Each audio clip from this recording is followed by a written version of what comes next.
Stort set alt, hvad man vidste om Jupiter, før vi tog det ud og begyndte at undersøge det her, har vi måttet skrive om. Altså, det er underligt, at vi gættede så galt, ikke? Men sådan er det med videnskaben. Når nogen snakker om kosmologien, for eksempel standardmodellen, så hør godt efter ordet model. Mod natur, rules, og hvad er det astrofysikere, de gætter.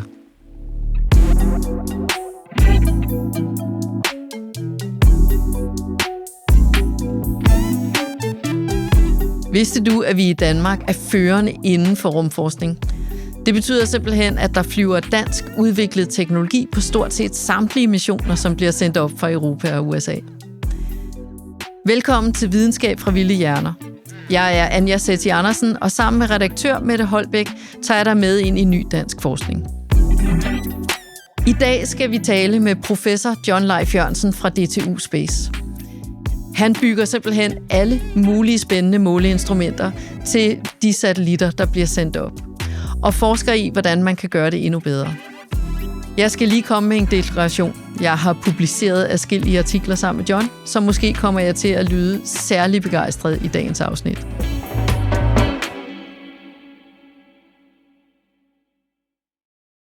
John, du er rumingeniør. Hvad betyder det egentlig?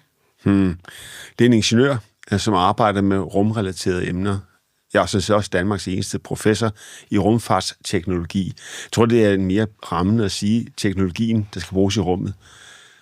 Det underlige ved rummet er jo, at det er meget, meget anderledes end det ting, der er her på jorden. Det er jo ikke bare, at at I kan se ting ude i rummet som astrofysikere den slags, men rummet er jo, der er jo 3 ting derude, som er fuldstændig anderledes end her på jorden, men som i virkeligheden gælder stort set resten af universet.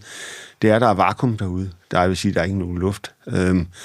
Og der er rigtig meget stråling, ioniserende stråling, som ødelægger det, vi mennesker normalt godt kan lide at bruge, elektronik og mennesker, for den sags skyld også. Og så det sidste er, at der er kulde og varme i en mærkelig blanding. På den ene side, der har vi 3 Kelvin fra det tomme rum, som vi skal forholde os til. Det vil sige, man kan virkelig mærke wind chill faktoren deroppe. Den anden side, der har vi solen, der skinner på os med de der sådan, cirka 6.000 Kelvin.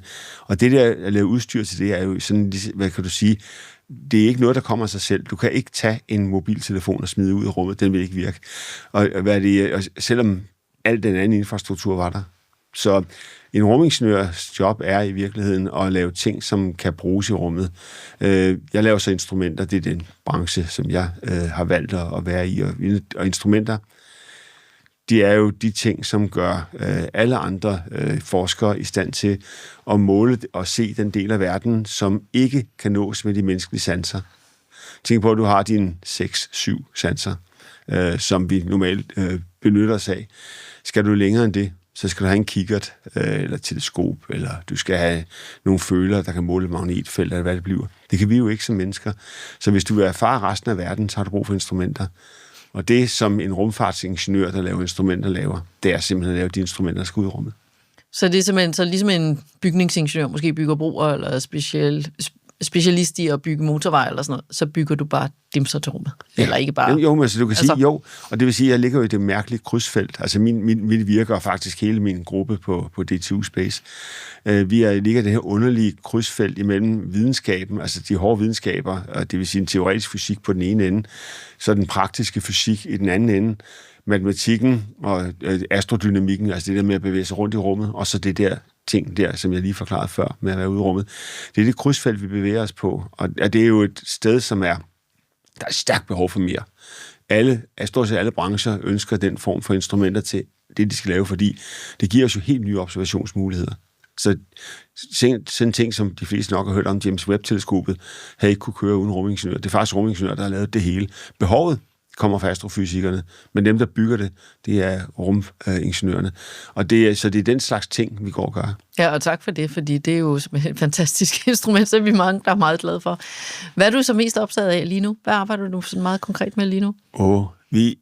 Når man laver instrumenter til rummet, så har man et meget, meget langt aftræk. Det vil sige, at det, jeg arbejder med lige i øjeblikket, det er at prøve at forstå, og jeg synes, vi kommer rigtig godt ind i det, hvordan magnetiserede planeter faktisk danner sig et strålingsbælte. Og i øvrigt, hvordan solens strålingsbælter, hvordan solens stråling rent faktisk interagerer med, i første omgang, de her planeter, også de planeter, der ikke har et magnetfelt, og hvad sker der så med solen selv, når den pløjer sig igennem vores galakse? Det er ting, som vi ved meget, meget lidt om. Så det er en af de ting, vi dels bygger instrumenter til, og der har vi så her i Danmark åbenbart været de bedste i verden til det, så det er os, der laver modellerne i øjeblikket. Så det bruger jeg rigtig meget tid på. Det var en ting, der startede tilbage i 1996, hvor NASA kontaktede os for at høre, om vi kunne lave sådan nogle instrumenter. Og det forsker vi rent faktisk i dag. Vi opererer instrumenter.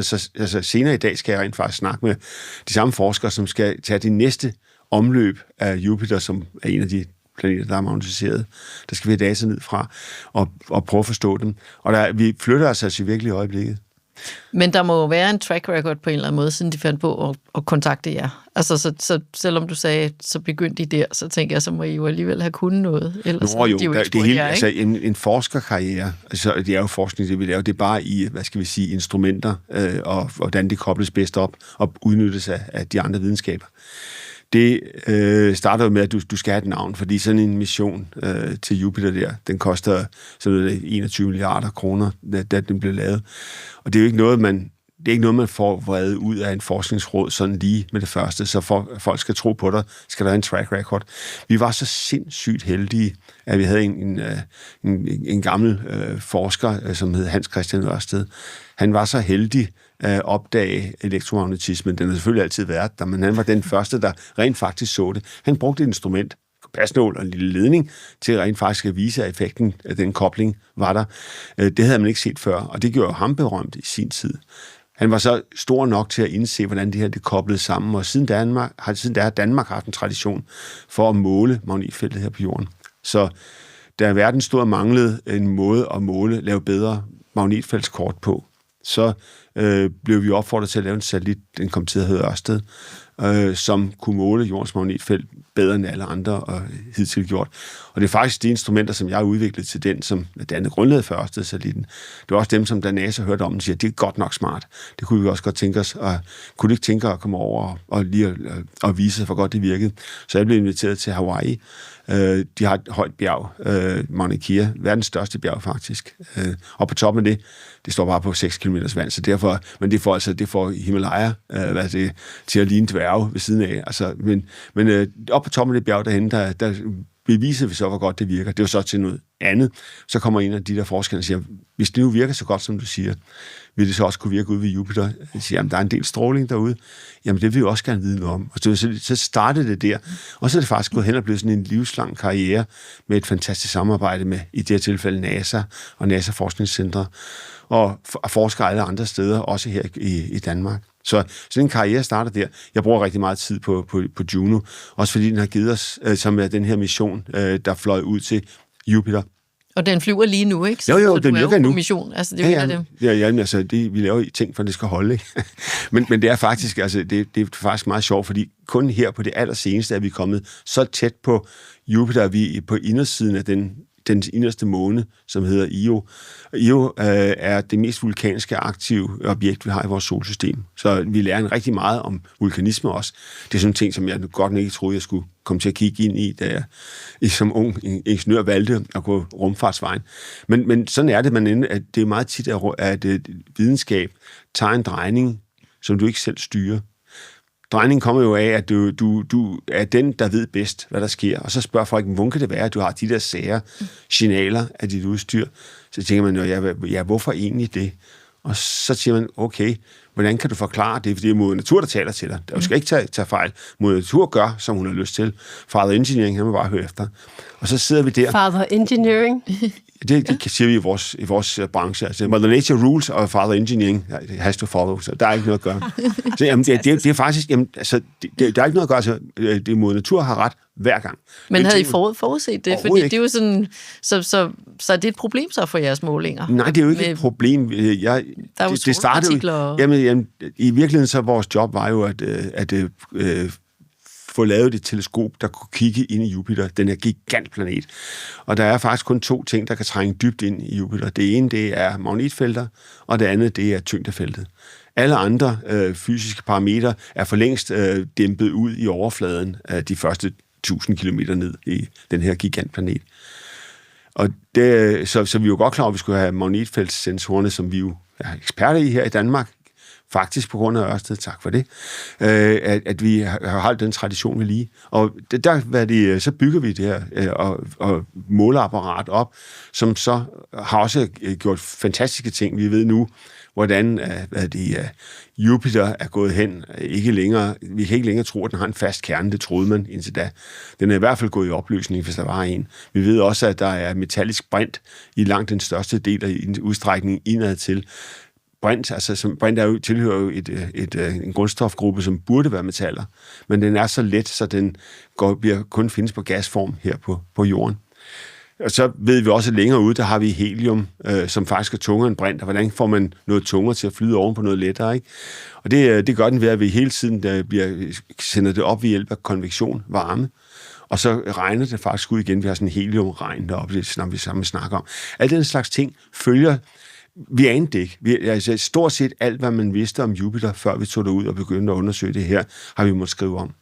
Altså, det er underligt, at vi gættede så galt, ikke? Men sådan er det med videnskaben. Vi laver nogle modeller, og en model, man skal bare forstå, når nogen snakker om kosmologien, for eksempel standardmodellen, så hør godt efter ordet model. Mod natur, rules, og hvad er det astrofysikere, de gætter. Og de laver så modeller og bruger dem. Og der er ikke noget galt i det, fordi nogle modellerne er vanvittigt gode. Men de er bare et kvalificeret gæt. Det er det bedste, vi kan gøre. Ja. Og det er meget videnskab går i virkeligheden på at finde ud af det næste trin, altså hvor rigtigt det er. Jeg ved ikke, nu kender jeg ikke, hvad I har diskuteret tidligere, men en af de ting, der har chokeret mig mest, var, at da Einstein laver sit berømte paper om fotoelektrisk effekt, som giver ham Nobelprisen, som han selv anser som en af de største ting, han når i sit liv. Jeg tænker også, det er en af de største nybrud i dag, opfører det som helt trivielt. Ja, selvfølgelig er elektroner både bølger og partikler, men det er det, han viser der. Hvor mange år går der så, før det rent faktisk bliver til noget, vi kan bruge? Det er frem i 1947, altså det er så 40 år senere, der i Bell Laboratories er der så en gut, der sidder og siger, hvis nu jeg antager, Einstein har ret, så vil jeg rent faktisk kunne lave en device, eller en lille tingest, som kan sende strøm den ene vej igennem, og ikke den anden. Altså bruge kvantebrøndsteorien, som jo opstod med Schrödinger, Bohr og Einstein. Og så lavede han dioden. Et år efter havde man transistoren, og i dag har vi jo supercomputer, vi har elektronik alle vejen, baseret, det er Einstein alt sammen. Jeg tænker tit, at folk de glemmer, at det der skete, det var, at det var så langt væk fra det, man ellers kunne bruge til noget, til det kunne bruges. Det var det, ikke? I øjeblikket har vi noget, vi arbejder meget med lige i øjeblikket også. Det er kvantesensorer af forskellige art. Det gør vi, fordi det er næste generation af rumskibe. Og dem er vi selvfølgelig også interesseret i at lave ting til. Der er en af de ting, vi finder meget med i øjeblikket, det er det her med, at fotoner, altså lys, partikler og elektroner og protoner altid bliver dannet i par. Og de par er altid i den modsatte tilstand, kvantemekanisk set, for ellers kan de ikke opfylde energi og impulsmoment og momentsætningen på nogen praktisk måde. Så når 2 fotoner dannes, så er der altid en, der er højre snoet, en, der er venstre snoet. Det giver sig det perfekte par. De 2 kender faktisk hinanden, de er tvillinger, er født, og kender til den andens eksistens over tid og rum. Så hvis den ene bliver sendt den ene vej, og den anden bliver sendt den anden vej, så lever de ganske godt ved det. De flyver med lyshastighed afsted derude. På et eller andet tidspunkt er der for eksempel Anja griber fat i den her foton, og så detekterer den og finder ud af, hvad vej den spinner. Så ved hun med det samme, hvad vej den anden spinner, der fløj den anden vej. Og det vil sige, at tids- og rumbegrebet simpelthen kollapser i det øjeblik, du laver den detektion. Man kalder det begreb entanglement. Og det har rigtig mange luskede anvendelser, som vi først nu, det var 1920, det her blev fremsat, også af Einstein, sammen med hele banden af kvantemekanikere på det tidspunkt. Og det er nu her i, hvad er det, par 20 her, altså 100 år senere, begynder det at blive til noget. Så det her med... det tror jeg, hvis der kom en journalist forbi og havde sagt til Bohr Einstein, der sad der og diskuterede, hvad er det, I sidder og diskuterer, kan det bruges til noget, så havde de sagt, det aner vi ikke. Altså, jeg tror ikke, de selv havde nogen idé om, nej, men altså bare de var bare nysgerrige på fænomenet, ikke? Det eneste, derfor at give det noget luft under vingerne, så fandt Schrödinger på det her med katten, som døde, når du målte, hvad spind du havde. Så det var sådan lidt det der med... Men hvad hedder det? Men det der med at få det her... billedet talt op, altså det virker fuldstændig absurd på os, at ting kan, at to ting, altså to tvillinger, kan snakke sammen over så store afstand, ikke? Men sådan er det bare. Det er også iboende bølgefunktionen, at den kollapser i det øjeblik, at du detekterer den ene af dem. Men det var ikke det, vi skulle hen. Jeg siger bare, at det vi, når du spørger, hvad laver vi i dag, så det vi laver, det er, at vi følger den gamle tradition, og så prøver vi at lave kvantesensorer, som benytter sig af de her luske træk, til at lave endnu bedre magnetfeltsensorer. Ved at gå fra sensorer, der er baseret på kontinuumsdetektorer, som du ved... jeg ved ikke, så klart endelig. En sensor, for eksempel et kamera, den har nogle pixels, altså når du har et mobilkamera, den har et antal pixel, det er det, man køber. Den skal have 20 megapixel, og alle er glade. Sådan en pixel består alligevel, inde i hver eneste billedelement, er der i virkeligheden mange 100 millioner af atomer. De agerer sig til fælles som et faststof, og det er sådan så den er egentlig ligesom en enhed, en enhedscelle, en enhedsfotosensor. Men hvis du kunne få det helt ned til, at det var det enkelte atom, der svarede, så vil du kunne få støjen bragt ned og målenøjagtigheden bragt op.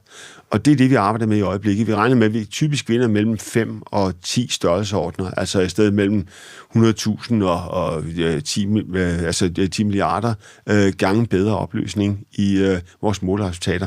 Og de der kvantesensorer er virkelig en ting, som bliver arbejdet meget på. Jeg er godt klar, at de fleste mennesker kigger på AI, men vi er altså derhen at kigge på kvantesensorer, fordi vi kan se, at vores videnskabsfolk, de bliver jo ved med at kræve mere og mere og mere, og skal vi mere, så bliver vi nødt til at blive bedre. Men så laver du faktisk instrumenter til fremtiden lige nu, kan man sige, ikke? Fordi nu har du brugt så lang tid på Juno, og så kommer den op, og så flyver den og laver nogle skønne målinger, og så finder ud af, at alt det, man måler, det var faktisk lidt anderledes end det, man havde regnet med, at man ville måle. Så jeg tænker, nu må du sidde og tænke, og hvis jeg havde vidst det, jeg vidste nu, så ville jeg godt have sendt en variant af mit instrument op. Men det kommer du formentlig ikke til at opleve i din karriere, vel? Fordi at tidshorisonten er så lang, ikke? Så det... Må jeg komme med en anekdote, som prøver at sætte det her skarpt? Sådan de der dybrumsmissioner er mange milliarder, og nogen skal betale for det her. Så i virkeligheden så låner vi fra et begreb, der hedder informationsteori, hvordan vi designer vores missioner. Det er faktisk ret skarpt, vi bruger det her. Det ligner lidt for i din verden Occam Travekniv, som jeg ved ikke, om I har snakket om før, men det her med, at man altid skal bruge den simplest mulige forklaring, der kan forklare data. Der er ingen grund til at putte ekstra ind på den. Og det er det, som... Altså, hvis du ting kan forklare simplere, med de data, du har. Altså en model, der er simplere end en kompleks model, så skal du bruge den, fordi der er ingen grund til at addere noget, som du ikke har målt. Moder natur skal nok straffe dig sidenhen, hvis du tager fejl. Så nøjagtigt det samme har vi med rumfartøjer, fordi de er så dyre. Så bruger vi informationsteoriens, grundsætning. Forestil dig nu, at du fordi du har været rigtig, rigtig flink, så har guderne bestemt, at du må få ét ønske opfyldt hos oraklet i Delphi. Orakler er jo fantastisk, for de svarer jo altid sandt. Det, der er problemet med dem, er, at de kan kun svare ja og nej. Og du har kun et spørgsmål. Og så kan du sige, hvad er de mest brændende spørgsmål? Rigtig mange mennesker kan godt tænke sig at vide, hvor gammel bliver jeg? Det kan du ikke spørge, for det er jo ikke ja, nej, det duer ikke. Altså, du skal stille spørgsmål, så svaret kan blive svaret ja og nej. Så tænker du, men jeg har lige hørt om hende, den franske dame dernede i Cognac af alle steder, som blev 146 år gammel. Så tænker du, kan vide, om jeg bliver lige så gammel, og måske jeg satser på. Kære orakel, bliver jeg 145 år gammel.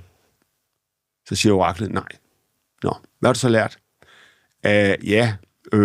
Stort set ingenting. Så du har brændt de spørgsmål af på en rigtig dum vis. Omvendt kan du også sige, kære orakel, bliver jeg en uge ældre, end jeg er i dag? Så svarer oraklet, ja. Og så har du heller ikke lært noget, fordi det var højst forventeligt, ikke? Så og hvis oraklet siger nej, så skal du altså skynde dig at brænde din pensionsformue af. Hvis det derimod oraklet, så hvad kan du hvad skal du egentlig spørge oraklet om, ikke?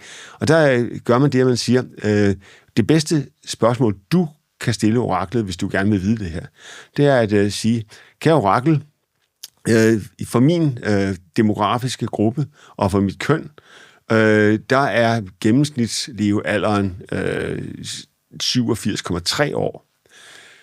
Kære orakel bliver mere end 87,3 år gammel. Og så svarer oraklet ja eller nej. Og her lærer du faktisk maksimalt. Det er jo 50% chance for, at du ryger til hver side, men du får ufattelig meget at vide på det tidspunkt.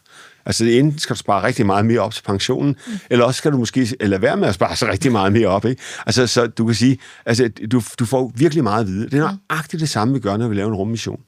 Når vi skal designe instrumenterne, så bliver vi også nødt til at sætte hver enkelt instrument være sat på det bedst mulige svar, vi kan få.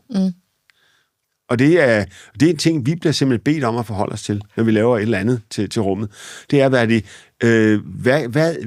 altså for eksempel Juno, for at gå tilbage til vores magnetometer på Juno, der er spørgsmålet, der siger, hvad skal jeres instrument kunne for at kunne svare på de helt dybe spørgsmål? Altså for eksempel, hvornår møder vi den metalliske brint? Altså, hvor langt nede skal vi? Og der er jo forskellige teorier, der siger forskellige svar på det her, ikke? Og den anden ting, hvordan er det, sådan en gasgigant egentlig bygget op, med hvordan virvler vinden rundt?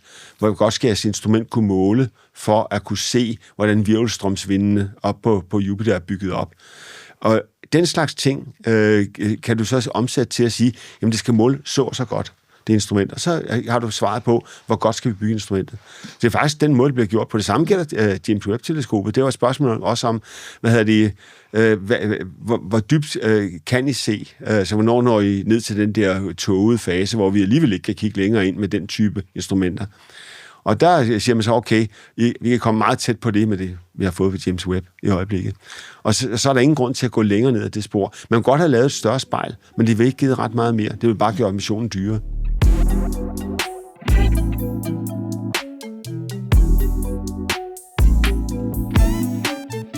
I James Bond, der går han altid på et eller andet tidspunkt ned i kælderen, eller et eller andet ud i en garage. Ja, til Q, som jo, i hvert fald i de film, jeg lige kan komme i tanke om, så præsenterer James Bond for alle mulige crazy shit, han har udviklet, som kan ting. Hvorefter vi så med lidt held ser James Bond udnytte de her muligheder. Et par af dem. Ja, eller nogle af dem, ikke? Så kan bilen skyde på en særlig måde, eller han kan blive katapulteret ud. Men James Bond han kommer ligesom aldrig med en ordreseddel. Hvordan fungerer det hos jer? Ude på DTU er vores job jo at forudsige fremtiden. Så en meget stor del af vores virke går egentlig at gætte på, hvad vores astrofysiske venner får brug for næste gang. Så du er Q? Det er vi jo på en måde, fordi det, der sker, er jo, at hvis ikke vi kommer med løsningen, når der er brug for den, så er der jo andre universiteter i verden end os. Og hvis vi gerne vil være dem, vi er det bedste inden for vores felt, ja, så er der kun én vej. Det er at prøve at være foran og blive ved med at være foran. Hvis du kom derude og kiggede i vores laboratorier, så vil du få noget, der er en eye-opener for rigtig mange mennesker. I hvert fald er det sådan, at de fleste mennesker, uanset hvor de kommer fra, er meget interesseret i, hvordan vi dog har gjort det. Men det går jo alt sammen på, at en meget stor del af den tid, du gør, når du laver noget nyt, det er jo virkelig også at tænke på, hvad kan det også bruges til, og hvor meget vil det kunne hjælpe, fordi et instrument vil jo typisk svare på flere spørgsmål end bare et. Og det betyder jo, at de andre anvendelser, det er jo så nogen, vi, får lov til at tage i anvendelse. Der sker det, at vi altid lusker noget ny teknologi med ombord i den næste satellit. Altså noget, der skal afbruges? Ja, som vi bare ikke har fortalt folk om. Det er der. Det er noget, der skal bruges. Det er der. Og den dag, de andre får brug for det, så kan vi åbne op for det.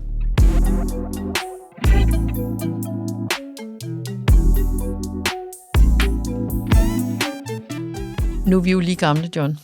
Så tak. Vi kan jo se, tak. Vi kan jo se enden på det. Hvad drømmer du om, at du når ligesom at få løst, inden at vi bliver tvunget på pension, enten af moder natur eller af vores arbejdsgiver?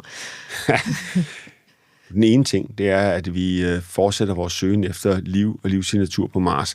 Vi har jo fundet mere end det, vi allerede har publiceret, og det skal vi også have i gang med at få publiceret. vi skal have prøverne hjem til jorden. Det kunne jeg altså rigtig godt tænke mig at se. I hvert fald, måske ikke i min professionelle karriere, men mens jeg endnu er her på jorden, kunne jeg rigtig godt tænke mig at få det svar, nemlig fordi altså, det her ender for mig at se noget rigtig, rigtig dybt for menneskeheden. Er vi alene eller ej? Og vi tror jo nu, at vi har i hvert fald lavet målinger, som er ekstremt svære at afvise. Det gik lidt hurtigt. Kan vi lige få en sætning til om det? I har lavet målinger om det? Vores målinger på Mars viser jo med alle indikatorer, viser, at der har været liv på Mars engang for længe siden. Og de målinger er der jo ingen, der har kunne komme med en anden forklaring på. Vi sendte jo en artikel ud om det, og vi fik en masse røg for kollegaer om, at I har nok strammet buen. Det har vi altså ikke. Og vi kørte ikke andet end 100 meter mere, så var der bid igen. Denne gang var det bare røde, i stedet for grønne. Altså, det er sådan en lidt mærkelig verden, men det er jo fordi, vi er det eneste, der har øjnene deroppe, ikke? Men vi skal have dem hjem til jorden for at give det endegyldige svar. Og det arbejder vi selvfølgelig også på. Det er en ting, jeg godt kunne tænke mig at være med til, i hvert fald at opleve. Det er Mars-bilen Perseverance, der kører rundt op på Mars, ikke? Ja. Den sidste ting, det er, at i hele mit virke har jeg prøvet på at få Danmark med i rumfartsverdenen. Det er fordi, vi startede jo et ekstremt lavt stad. Vi var simpelthen slet ikke med i 70'erne, 80'erne og 90'erne. Det er faktisk først med Ørsted, det lykkedes at få skabt en idé om rumfart. Nu ser det ud til, at der rent faktisk god traction for det. Men altså Ørsted-satellitten. Ørsted-satellitten. Og jeg kunne godt tænke mig at se Danmark blive rodfæstet i det her også, fordi ligesom vi er gode til skibsfart og medicin, kunne jeg altså også godt tænke mig, at vi også blev kendt for at være gode til rumfart. Ikke bare os. Altså, vi har det jo fedt og godt, det er ikke sådan. Nej, det er jo godt tænke mig at se Danmark også rent faktisk få luft under vingerne der. Tusind tak, John. Jeg er helt enig med dig, at Danmark skal være en rumførende nation. Der er flere penge i det end i landbrug. Selv tak. Du har lyttet til Videnskab fra Vilde Hjerner. Dette afsnit er blevet til med støtte fra Novo Nordisk Fonden. Lærte du noget nyt? Så husk at følge podcasten, del den med dine venner og anmeld den i den app, du lytter på nu.